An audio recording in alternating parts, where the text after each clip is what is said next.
Now, the greatest radio shows of all time. Suspense. The Shadow Node. Washington calling David Harding, Counter Spy. Classic radio theater. The Great Gildersleeve. Fibber McGee and Molly. Dragnet. Gunsmoke. The Lone Ranger. Now, step back into our time machine with your host, Wyatt Cox. Good evening, friends of the Inner Sanctum. A very appropriate Memorial Day show as we go back to May 30th, 1943. Harold Peary starring as the Great Gildersleeve and the Memorial Day Parade. Kraft presents The Great Gildersleeve. The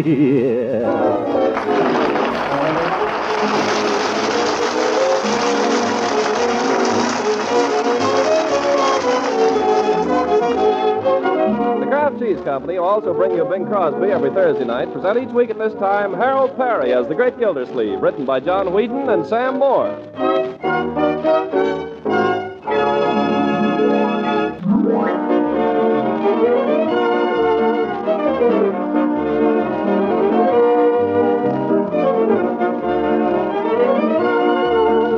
Now, on to Summerfield and the Great Gildersleeve.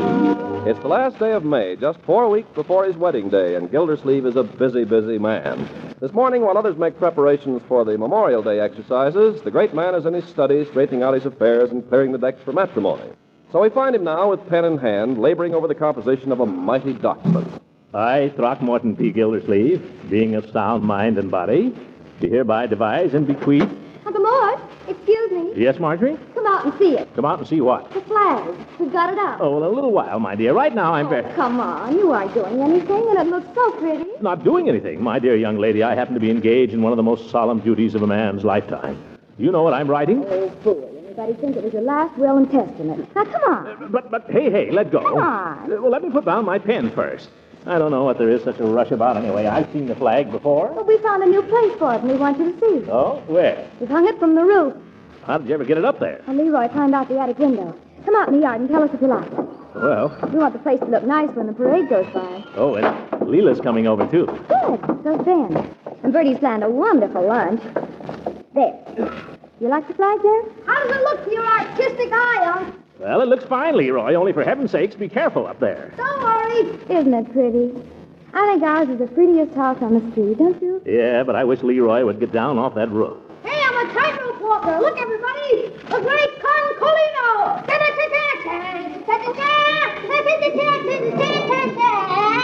Leroy. Leroy, get off of that railing. It's okay. I'll take a sneakers off. Oh, I can't look. Young man, you get in off that roof before I come up there after you. Are you kidding?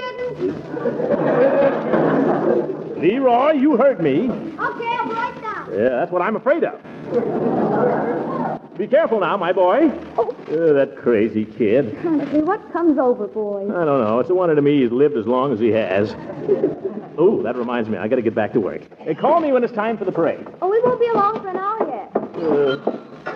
Parades, tightrope walkers, more interruptions. People just let me alone till I get this will finished. Will. Leroy's the one who should make the will. The great Concolino. Oh, brother. Let me see now. I, Throckmorton P. Gildersleeve, being of sound mind and body, do hereby devise and bequeath to my lawfully wedded wife, no, to my dearly beloved wife, my dearly beloved wife. Come in, beloved. Hi, Gildy. Yep, hooker. What do you want? What on earth are you dressed up for, an admiral? I'm leading the parade today, Grand Marshal. Just dropped over to ask if you wouldn't join us. In the parade? Yeah. You mean march? Yes. On foot? Well, I suppose you could go on your hands and knees. Oh, no, Judge. I'm not much on marching. My feet. You've got to, Gildy. All the younger men are gone this year, and we want them to have a nice turnout. Well, I guess I can certainly keep up with you old goat. I'll tell you, I'll do it on one condition. What's that? If you'll help me with my will. You're drawing up a will? Sure. Got a little start on it right here. That's it. I, Throckmorton P. Gildersleeve, being of sound mind and body. Gildy, mind if I ask a question? What? What makes you think you're of sound mind? Huh? And look at that body. Yeah. Never mind the priceless wit, Booker. You don't want to help me, don't. Now, Gildy, I should be delighted to draw up your will for you at any other time. Right now, I've got to get down to City Hall. How about this afternoon? Well, all right then. See you down at the parade. Gildy, there's one thing that just occurred to me. Yes? On second thought, you might prefer to have another attorney handle your will for you. Why, Judge? Well, I don't like to bring this up, but we're old friends, aren't we, Gildy? Yes, we are. We've been through a lot together, haven't we? Yes, we've been through all that before, too. What's on your mind? You may not be aware of this, but under the law, it is illegal for persons witnessing or drawing up a will to be beneficiaries. I merely mention this. Why? Well, we're such old friends, and we've been through so much together, I just thought if you should want to leave me some slight remembrance. Judge, I'm going to leave you a lock of my hair.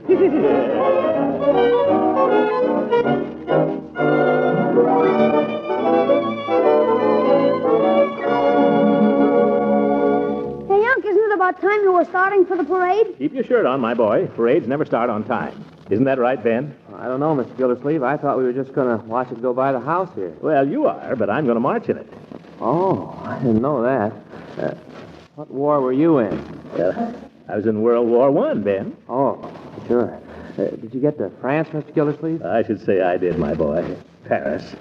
I wonder if you'll get over there. I suppose I might. Yes. Well, if you do, I wonder if... Leroy, will you go help your sister for a minute? Help her what? She ain't doing anything. She's not doing anything. That's what I said. Never mind. Go away. Go upstairs and bring down that picture of me in my uniform so I can show Ben. Okay. And tell Marjorie to hurry down here. Ben will walk out on her. Yeah, fat chance. What was I saying, Ben? Something about France, I think. Oh, yes. If you should get to Paris, my boy, I want you to go to a certain number on a certain street and ask a certain party if she remembers Monsieur Gildersleeve. Beau Yank, she used to call me. Will you look her up, Ben? Sure, Mr. Gildersleeve, only I can't speak any French to speak of. Well, when I first met her, I couldn't either. But inside of a week, comment ça va? Parlez-vous français? L'amour, toujours l'amour. You get the idea? Oui, oui.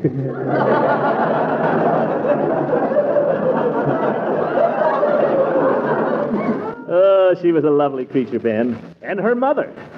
Oh, boy, how she could cook.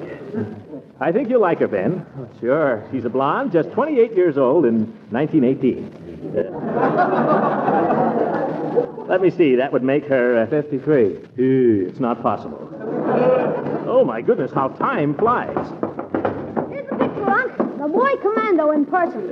I don't care to see it now, Leroy. 53. Poor Mimi. I can't believe it. Oh, gosh, Unc, what's the matter? Nothing. Go help Marjorie. For Pete's sake, aren't you through talking about Paris? Leroy, you're getting too fresh. Oh, that's Mrs. Ransom. We have a little signal. In here, Leela. Hello, everybody. Good morning, sweetheart. I think the flag out in front looks just beautiful. Leela, I've got a surprise for you. I'm going to march in the parade. Why, Throckmorton, how exciting. Would you like to see his picture in uniform, Mrs. Ransom? Leroy, give me that. Oh, now, Throckmorton, I want to see it. Oh, why, you were cute in your uniform. Cute?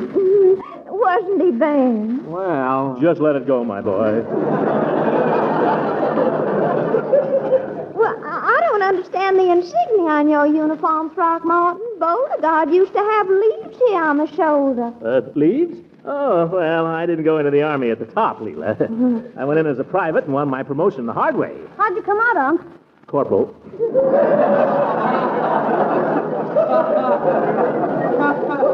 Well, I got to get started if I'm going to be in the parade. The boys are assembling behind the courthouse at 11. Goodbye, Leela. I'm off to the war. Oh, wait a minute, Throckmorton. What's the matter? You're not going to march in the parade in just that little old business suit, are you? What else? Well, your uniform, silly. Oh, I couldn't, Leela. Oh, but you'd look so distinguished. It would look out of date, Leela. The uniforms today are entirely different. Oh, Throckmorton, you never do anything I ask you. I do, too, Leela. I just don't know where my uniform is. I know, Unc. It's up in the attic. Leroy. Oh, good for you, Leroy. Please, Throckmorton, for Leela. All right. Leroy, you come with me. Little sharp eyes.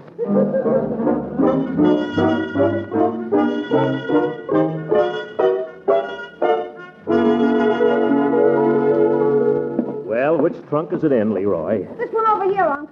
That one? I haven't got the key to that. I guess we'll just have to let the uniform go. Don't worry, Unc, it's open. Mothballs. Come on, Leroy. Fish it out of there. I haven't got all day. Here's the pants. Gosh, they look a little small, Unc. Yeah, well, this stuff shrinks, you know. Yeah? Yeah. Besides, mothballs will shrink anything, Leroy. Well, I don't find any puttees in here. Maybe we just better let the pants go. Okay, here's the coat. Blouse, Leroy, blouse. Oh, blouse. Funny how it looks as if the mothballs cut that down, too. What did I tell you? Well, I think maybe I can get into it, though. Here, hold my coat. Okay. Probably be a little tight, but it'll sort of give a military effect. See? I got it on. Yeah.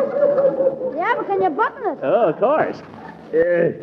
You ought to remember that when I was in France, I weighed several pounds less than I do today. Are you kidding?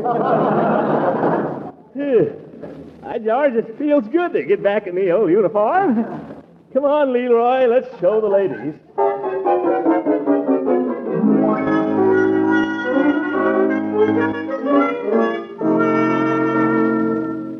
Well, folks, what do you think of it?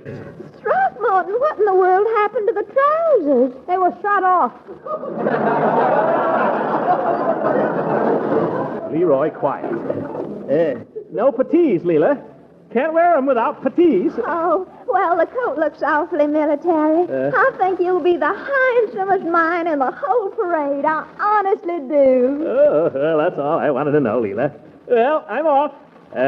I kiss your hand, fair lady. Unc, don't bend over. Well, I'm glad I didn't try to wear the pants.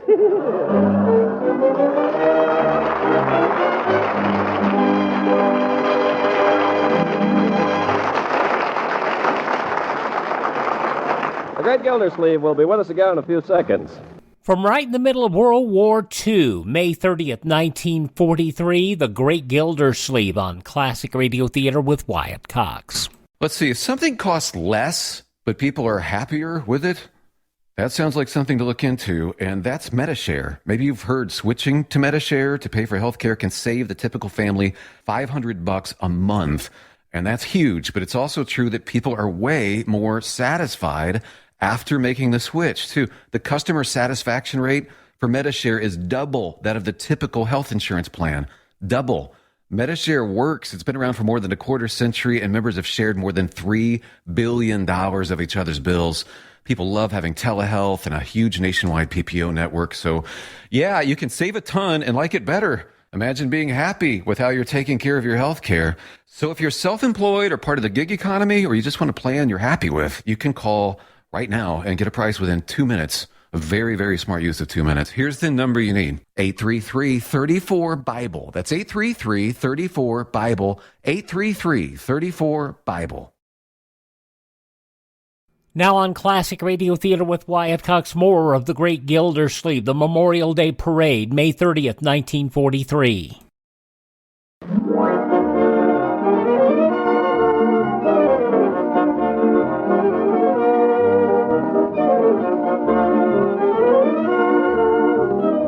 Now let's get back to the Great Gildersleeve. Clad in a conservative business suit, he's marched valiantly in the hot sun, and now he's arriving at his home to claim the soldier's reward.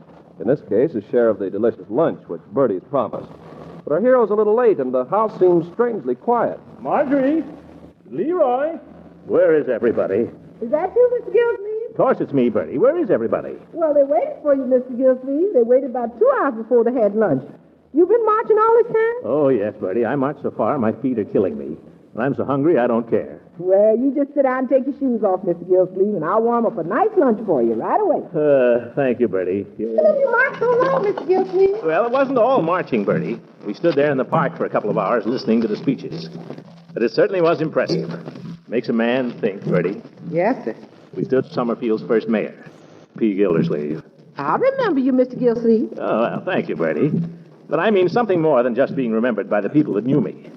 I'd like to be remembered by everyone as a man who did something for the city. Well, sir, you the head man at the waterworks. Well, I'm Summerfield's 16th water commissioner, yes. But a few years from now, who'll know it? That's what I've been thinking about, some sort of a monument for, Bertie. You mean like a statue? Well, I don't know. You think that'd be good? Oh, no, sir. I don't care much for statues. Huh? Now, you take them 2 statues in the park. Every time I walk past Abraham Lincoln standing there, I feel sorry for him. Why? Because he's been standing there so long. Yes. What about the statue of General Fremont? Don't you like that? No, sir. Every time I go past that, I get mad. But why? Because he's got a horse and I'm walking. And he ain't even going nowhere. Yeah, you're right. I'm afraid you just don't like sculpture, though, Bertie. Oh, yes, I do, Mr. Gildersleeve. You know what I like? What? That fountain in front of the courthouse with the water spraying down and the goldfish swimming around down below. I like that. So do I. By George, a fountain, Bertie. For a water commissioner, what could be better? With a little bronze plaque on it. Not too little. Let's see. This fountain presented to the city by Summerfield's 16th Water Commissioner, Throckmorton P. Gildersleeve. Then maybe some short, dignified statement like, he served his fellow townsmen well. Sounds mighty pretty, Mr. Gildersleeve. Yes, sir. I can hear the water splashing in the fountain right now. So can I. Oh, my goodness, the gravy's boiling over. Yeah. Gravy? Bertie, I'm starving. Well, hang on, Mr. Gildersleeve. You can't starve to death till you get that monument. Yeah, you're right, Bertie. I'm going to have Judge Hooker put in that fountain in my will right now.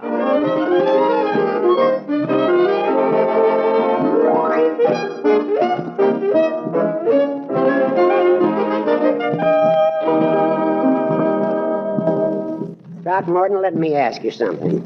Why are you suddenly in such a sweat to make a will after letting it go all this time? Well, for one thing, I think it's a man's duty to make a will, for one thing. Yeah? What else? Well, Leela mentioned it once or twice. Oh. And anyhow, I think it's a man's duty. You can't tell. Things can happen. Here I am about to get married. Gildy, it strikes me that you're preparing for marriage as if you were preparing for the next world. Now, see here, Hooker. That's not true. All right. Sorry. Not true, but I shouldn't have said it. Yes. I'm sorry. If I'm to draw up this will, I'm going to require certain information. Such as what? Well, to begin with, how much money have you got? Don't you wish you knew? Well, I've got to know. What for? Gildy, if you want me to help you with your will, you've got to take me into your confidence.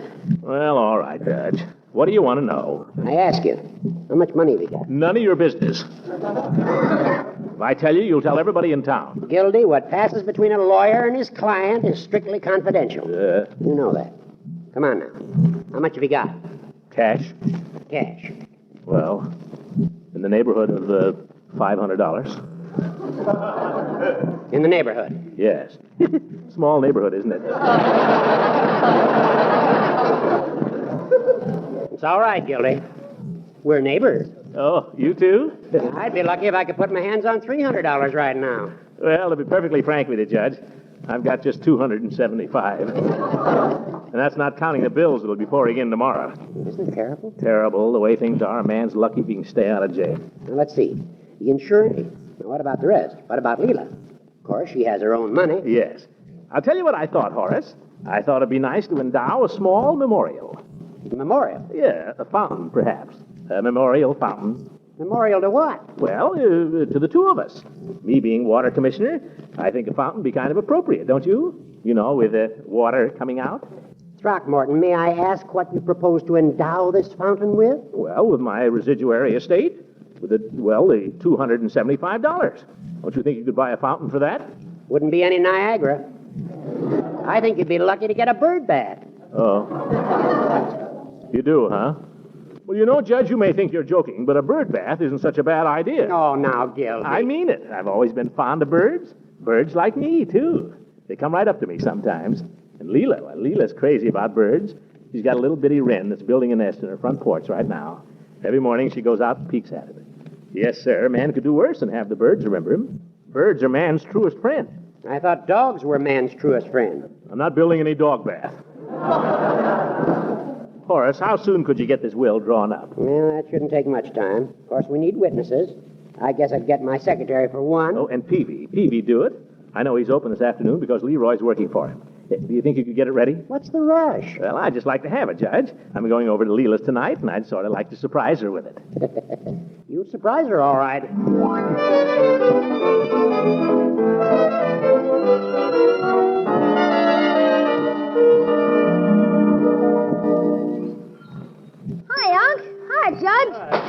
Hello, Leroy. How's the drug business? Pretty quiet. The chief is out in the prescription room, and you know what that means. What? Leroy, that's no way to talk about Mr. Peavy. I'd like to see him for a moment, please. Oh, gosh, can't I wait on you? I never get a chance to sell medicine. But with you, it wouldn't matter if I made a mistake. I disagree, my boy. Oh, just try me, Unc. I can find you anything in the store, practically. Then find Mr. Peavy. Honest, Unc, the chief doesn't like it if I bother him about something I can handle myself. Leroy. What? Wake up the chief. Oh, all right. Maybe we shouldn't bother Peavy if he wants to sleep. What nonsense. Peavy sleeps 24 hours a day anyway. Oh, hello, Peavy. I hope we didn't interrupt anything important. No, I'll just take care of you, gentlemen, and then I can get right back to it. How are you, Judge? Fine, thank you, Peavy. I saw you, gentlemen, in the parade this morning. Thought you both looked very dashing. Well, glad to do our bit, Peavy. How does it happen you weren't marching? Someone told me you were an ex-soldier. Yes, sir. I was in the artillery. 49th Field Artillery, USA. Well, I'll be done. And we'll have the conclusion of the Great Gildersleeve from May 30th, 1943, Memorial Day, and the Memorial Day Parade when Classic Radio Theater with Wyatt Cox continues. But first, these very important messages. No offense, but are you a little fat when you look in the mirror? How would you like to learn the secrets to lose 3 to 5 pounds a week easily without joining the gym or going through any crazy diets? It's called Body Sculpt by Med Diet. For the last 2 decades, we've been helping people just like you that have pounds they want to shed. We've helped millions of people lose thousands and thousands of pounds over the years. And now it's your turn. Learn the secrets of how to lose weight with one simple phone call. You'll see an amazing difference in a matter of days. Don't believe us? We'll offer you a money-back guarantee. If you're ready to start losing weight right now, call right now to learn more about your risk-free order to Body Sculpt. Call for your risk-free offer. 800-738-5332. 800-738-5332. 800-738-5332. That's 800-738-5332. Are you in bad pain? You know what I mean. Your knees hurt. Your shoulder hurts. Your elbow and back are constantly killing you. And I'm sure you've tried every pain pill or cream available at the drugstore. Am I right? Well, here's something you haven't tried. Pain Magic. Pain Magic is not available at any drugstore. The only place you can get it is by calling the special toll-free number I'm about to give you. And to make things even better, call right now and find out about our buy one, get one free offer. We're so confident it'll work for you that we offer a free bottle with your purchase. No prescription required. Call now to learn how you can get Pain Magic and get rid of your pain. Remember, your results may vary. 800-492-8164. 800-492-8164. 800-492-8164. That's 800-492-8164.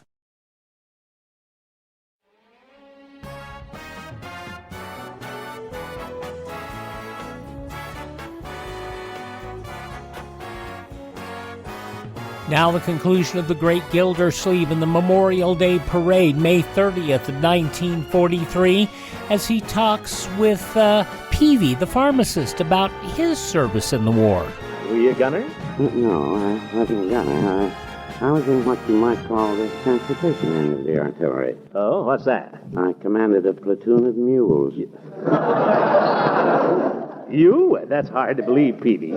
Why, the mule is the stubbornest animal known to man. Well, no, I wouldn't say that. Although a mule has a mind of his own, I'll admit. But they're hard workers. They are? Yes, they're hard workers. And they're loyal. Every mule in my platoon was just as loyal as a jackass could be. Gildersleeve, can't we get down to business here? I haven't time to listen to Peavy's military experiences. I'm sorry, Judge. I'm just running on. What can I do for you? Well, you won't make a penny on it, Peavy. We just want you to witness Mr. Gildersleeve's will, if you don't mind. Glad to, Judge. Glad to be of service. Oh, Leroy. Yes, Chief? This is the type of service I was telling you about yesterday. Institutional type. Oh, yeah. Have you got the document with you, Mr. Gildersleeve? Right here, Peavy. Get away, Leroy. This is none of your business. Unc, did you leave me anything? You've been amply provided for. Sign right here, Peavy. Unc, will you leave me your pistol that's in your bureau drawer? No. Oh, please, Unc. Now, Leroy, remember lesson 1. The customer is always right. Oh, sorry, Chief, I forgot. All right. Now, here, Judge. That's it. Richard Peavy. There you are, Mr. Gildersleeve, and I hope your will gives you the same lasting satisfaction as mine has given me. Well, I hope so, too. I executed my will in 1913, naming my wife as sole beneficiary, and I've never wanted to change a syllable of it. Neither has Mrs. Peavy. Well, I can imagine. Well, much obliged, Peavy. We got to be running along now. Oh, yeah. I'm going to close up here myself in a minute. Leroy, you want to go along now with your uncle? Are you sure you can spare me? I think so. All right, I'll see you tomorrow. Good night, Chief. Good night, little beaver.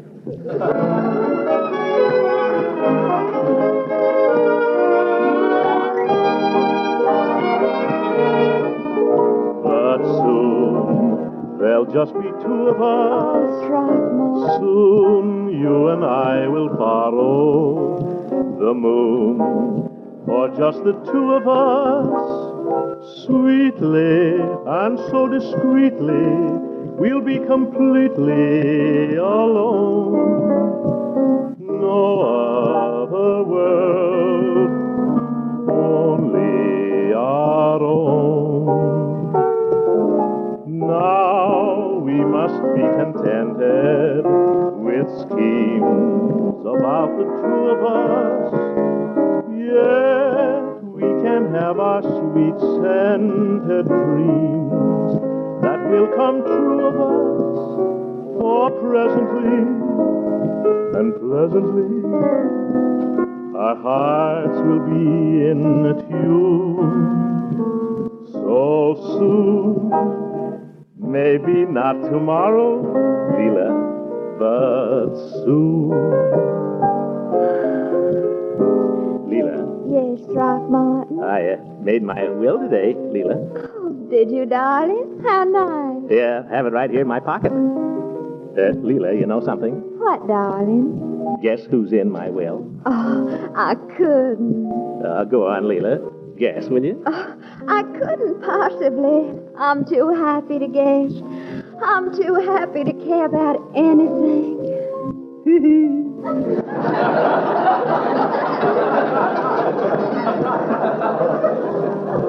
Well, then I'll tell you, darling. Yes, you tell me. You know that little bird that has a nest in your porch? You know the one that sings under your window every morning? Oh, Dickie Bird. I call him Dickie Bird. Yeah, Dickie Bird. Dickie Bird has been provided for, Leela. It's all right here in the will. Oh, Throckmorton, that's just like you to remember little bird. See? It's all written out right here. Oh, darling, you'll have to explain it to me. I don't understand about wills and complicated things like that. Oh, well, sweetheart, in memory of both of us, I'm leaving money for a municipal bird bath. Oh, really, Throckmorton? You're the most thoughtful man. Now, did you say bird bath? Yes, dear. You're leaving your money for a bird bath? That's right, honey. All of it? Well, not all of it. All that's left after taking care of the children. You mean to stand there and tell me you've made a bird your residuary legatee? Leela, I thought you didn't know anything about wills. Well, I wasn't married to a lawyer 7 years for nothing. But, sweetheart, I thought you liked birds. I do, Throckmorton, but you're nothing but a cuckoo.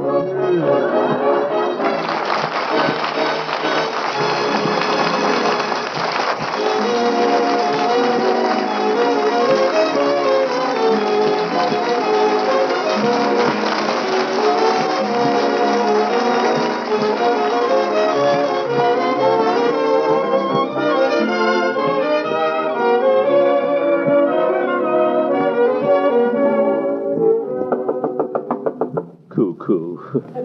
Leela gets all upset over a bird. Leela, can't you take a little joke? You mean you were joking? Of course, darling. I'm not going to build any bird bath.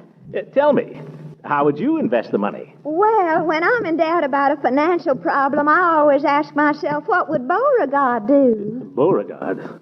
Well, if you asked Beauregard what I should do about this... No, but I think I know what he'd say. What?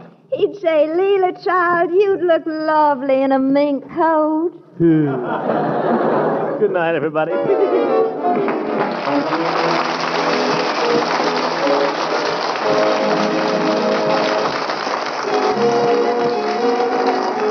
Music heard on this program was under the direction of Claude Sweeten. This is Ken Carpenter speaking for the Kraft Cheese Company, inviting you to listen in again next Sunday for the further adventures of the Great Gildersleeve.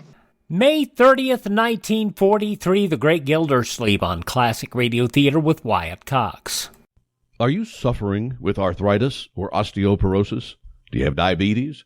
Did you know that these are just 2 of the hundreds of diseases that have seen improvement with Dr. Wallach's incredible longevity products? You can't get them at a health food store. The only way to get them is to call us at 800-214-0065. That's 800-214-0065. Do you have heart disease, fibromyalgia, or high blood pressure? Do you have a terrible time losing weight? Dr. Wallach can help. He was a veterinarian and cured diseases in animals. He felt that he could do the same for humans, so he became a physician. Over 50 years of research and helping people like you goes into every bottle of Dr. Wallach's amazing discoveries. Do you want to feel better? Learn how to treat the cause of your problem rather than covering up the symptoms with drugs. Call 800-214-0065. That's 800-214-0065.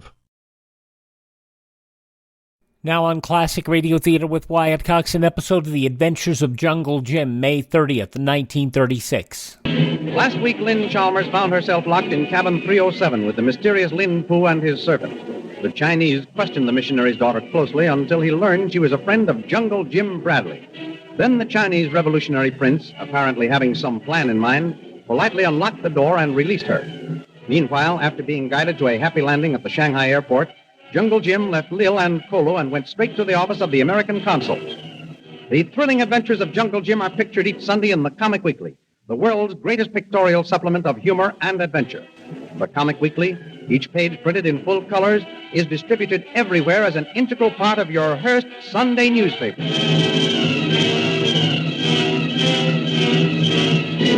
And now we continue our story.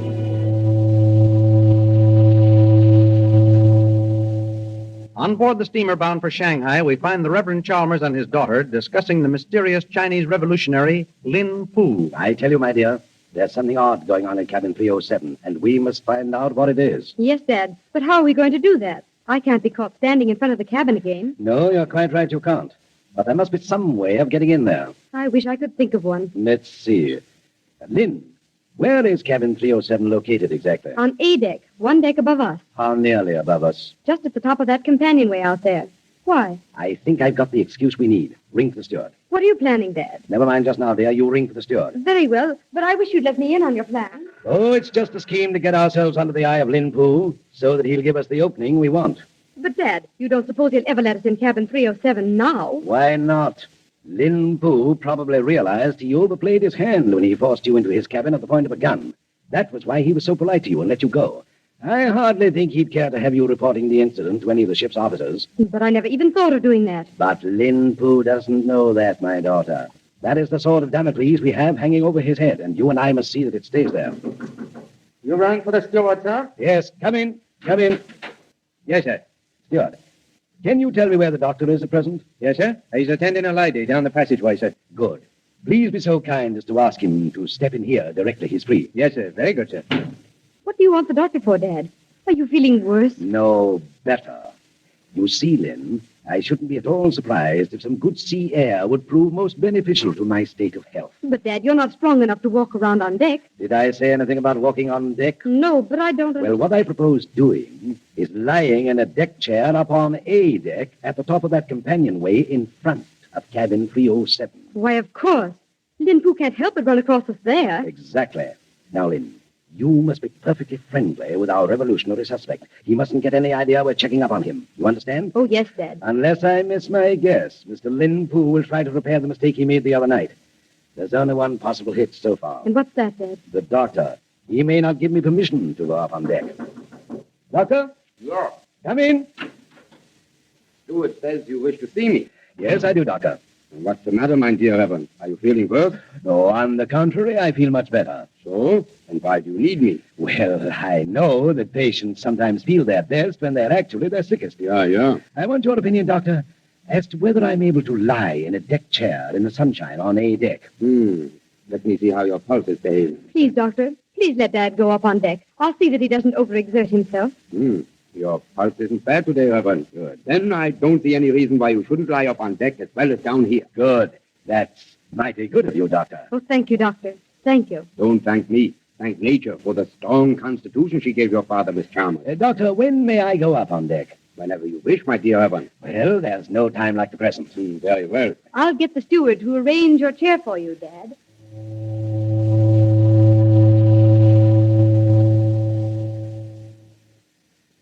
And I hope you're quite comfortable here, Reverend. Thank you, Steward. That's very nice, I'm sure. Very good, sir. I'll see you get your tiffin up here, sir. Didn't I put your chair in a good spot, Dad? Excellent. Excellent, my dear. There's cabin 307 right over there. I can keep my eye on it every minute I'm on deck, which is going to be most of the trip. Mr. Lin Poo didn't come down to dinner last night. No? I do hope he hasn't decided to have his meals in his cabin. We shan't see him until we land, if that's the case. Here comes a Chinese now.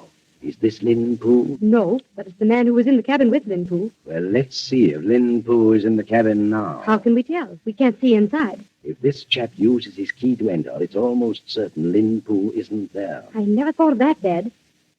Look, he is using his key. Yes. Then we ought to meet your friend before long. You're right. Here comes Lin Poo now, from the other direction. Yes, something's up, my dear. He's sent his accomplice on ahead to avoid suspicion. Now's our chance. If he stops, introduce me. It's time for tiffin. If we can get an invitation to take tiffin with him... All right, Dad. He's looking this way. He smiled back, and he's coming over here. Good afternoon, Mr. Lin Poo. Permit me wish you good afternoon, Missy Chalmers. May I introduce my father, the Reverend Manley Chalmers, Mr. Lin Poo. How do you do, sir? Reverend Chalmers, I am honored. Your honorable daughter tell me you were confined to cabin by illness. Yes, sir. So I have been. But the doctor gave me permission this afternoon to come up on deck. Please accept congratulations on recovery thus far. Best wishes for complete health in near future. Thank you so much. Now, if you and honorable daughter will... Yes, yes, Mr. Lin Poo. Excuse, please. I have some important letters to write. Reverend Chalmers, Missy Chalmers, your humble servant. Oh, Dad, he didn't invite us for tiffin. No, and I thought for the moment he was going to. So did I. Well, there goes our chance of finding out what goes on in cabin 307. Don't be discouraged, my daughter. The voyage isn't over yet. But I wonder just what kind of letters Lin Poo is going to write.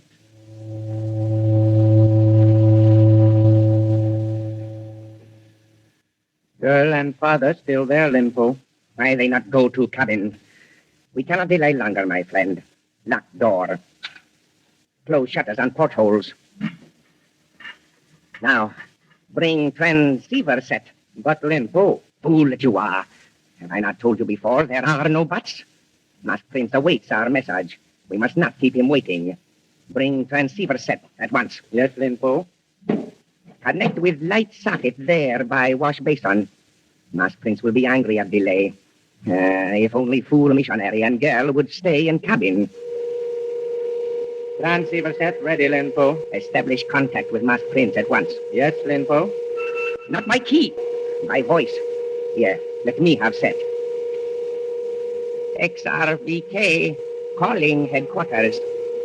XRVK, calling headquarters.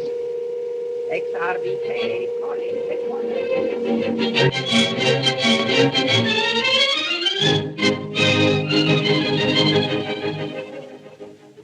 Meanwhile, at the Shanghai airport, Kolo helps Shanghai Lil as she checks over her plane.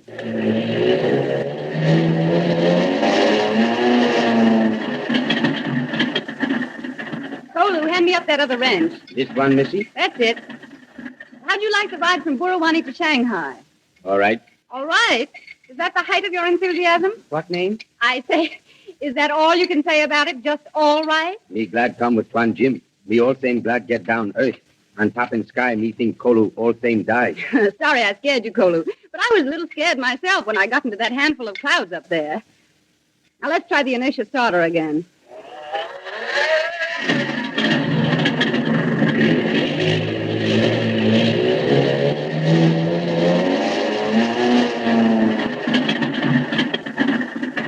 Still needs a little tightening up, but the old crate stood the trip mighty well.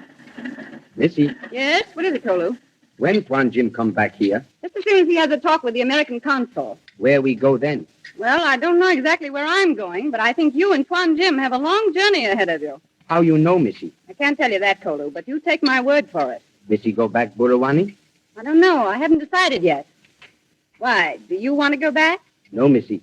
Where Tuan Jim go, Kolu go. All same like shadow. You're a good boy, Kolu. If I could have had a few like you, I might have been more successful in establishing my back kingdom. But all I could get were boys like Mamba and Walyo and Goku. Bad boys, Mamba, while you Goku. You're telling me. I never knew when they might suddenly turn on me. But no good master. Only one good master. Him big fella master on top in sky, Missy. I'm beginning to believe that, Kolu. The Reverend Chalmers wasn't such a bad scout after all. He was sincere, I'll say that for him. But you know the man who's put me on the right track, who's taught me more than all the reverends rolled into one? No, Missy. Kolu no know what name. It's that Tuan Jim of yours. He lives straight, without getting preachy and shoving his goodness down your throat. That's what gets me, Kolu. Say, honestly, if he was to tell me to jump through a hoop, I'd do it. I'm that crazy about him. What name? Of course, you don't understand. Here I am rattling my face off you like a school gun in love's first rosy dream. I'm just a sap, but I can't help it. Well, I guess the old crate's tuned up again. Help me pick up these tools, Kolu. Yes, Missy. What we do now, Missy? Jim ought to be back by now. I wonder what can be keeping him. Maybe he's... Kolu, take these tools quick. Yes, There's a man I don't want to meet. You stay here. Tell Jim I'll see him at the hotel.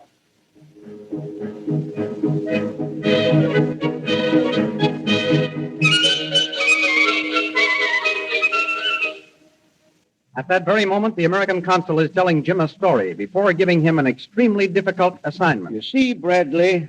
Oh, have a cigar. Thanks, just the same. I've got my old pipe here. Then have a light. As I was saying, an American citizen by the name of Derek Bluger was recently arrested for smuggling Chinese into the United States. He must have been aided by someone here in China, sir. You're quite right. He was aided by a Chinese outlaw named Lin Pu. Lin Pu. Well, this American Bluger broke jail, fled to China, and now heads a powerful military organization called the Purple Triangle. Oh, so that's what the Purple Triangle means, eh? What's their object? They seek to overthrow the Chinese government and place themselves in power. Very interesting. I hope you'll find your job so. Huh? That's where you come in. We want this organization broken up and Derek Bluger captured. I see. You want me to nab this man before he causes complications between our country and China. Is that it? Exactly. And it might interest you to know that you'll receive a reward of $50,000 if you bring back this man Bluger. Fair enough. Now, where are the headquarters of these revolutionists? Only one man knows. He is Chung, a Chinese secret agent. Chung. This man Chung will accompany you on your expedition. I'll send him to your hotel. That'll be fine, sir. Well, now that I know my job, I'd better get a few personal matters cleared up and shove off. Goodbye, Jim, and good luck. I'll not fail you, sir. And remember, we want you to bring back Derek Bluger, dead or alive. At last, Jungle Jim has learned the meaning of the Purple Triangle. What new and thrilling adventures are in prospect for Jungle Jim? The adventures you have just heard dramatized were based on incidents pictured in full-color action pictures in the Comic Weekly, the big Comic Weekly distributed with your Hearst Sunday newspaper everywhere. From May 30th, 1936, Memorial Day, The Adventures of Jungle Jim here on Classic Radio Theater with Wyatt Cox. Thank you so much for making us a part of your day. Please thank this radio station and support their advertisers. It's their kindness and courtesy that allows us to come with you each and every time we're around here on your favorite station. You can also find our shows on demand at Spotify, primarily Spreaker, the best place to find it, but you also find them on Apple Podcasts, Google Podcasts, Amazon. Search for Classic Radio Theater with Wyatt Cox, or at my webpage, classicradio.stream. There you can stream the shows, you can learn more about classic radio collecting, you can also find our social media links, and you can contact me there, classicradio.stream. Tell all your friends the great radio shows are right here at this spot in the dial, would you please? Classic Radio Theater with Wyatt Cox on your favorite radio station.